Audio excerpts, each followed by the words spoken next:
সকলকে জানাই ঈদ মোবারক। ঈদ অনেক ভালো করে কাটাও তোমরা। আজ আমি তোমাদের সাথে শেয়ার করতে চলেছি ঈদ স্পেশাল আইসক্রিম সেমাইয়ের রেসিপি। আশা করি তোমরা আগে এটা কখনো ট্রাই করোনি। তো প্লিজ ভিডিওটা প্রথম থেকে শেষ পর্যন্ত দেখার অনুরোধ রইল। তার আগে বলি, তোমরা এখনও অনেকেই আছো যারা আমার ভিডিও দেখছো কিন্তু সাবস্ক্রাইব করছো না। প্লিজ প্লিজ প্লিজ সাবস্ক্রাইব করে দিও। আর রেসিপিটা যদি ভালো লেগে থাকে অনেক বেশি বেশি করে লাইক আর শেয়ার করে দিও। তো চলো আর বেশি কথা বাড়াবো না, শুরু করে ফেলি ভিডিও। প্রথমে সেমাইকে 1 চামচ বাটারের মধ্যে ভালো মতো ভেজে নিচ্ছি। তারপরে একটা কড়াইয়ের মধ্যে 300 ml দুধ দিয়ে ভালো মতো ফুটিয়ে 1 হাতা দুধ আলাদা করে রেখে ওই আলাদা করা দুধের মধ্যে 1 চামচ কাস্টার্ড পাউডার গুলে রাখছি। এবার সেমাইটার মধ্যে 3 থেকে 4 চামচ গুঁড়ো দুধ অ্যাড করে ভালো মতো ভাজা ভাজা করে নামিয়ে রাখছি।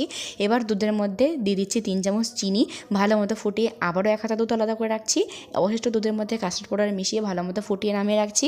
এবার সেট করব একটা বাটির মধ্যে প্রথমে গুঁড়ো সেমাই, তার উপরে কনডেন্স মিল্ক, আবার কাস্টার্ড পাউডার, আবার সেমাই, এরকম করে লেয়ার তৈরি করে 3 থেকে 4 ঘন্টা ফ্রিজে রাখলে রেডি হয়ে যাবে। ডিটেলস ভিডিও চ্যানেলে দেওয়া আছে।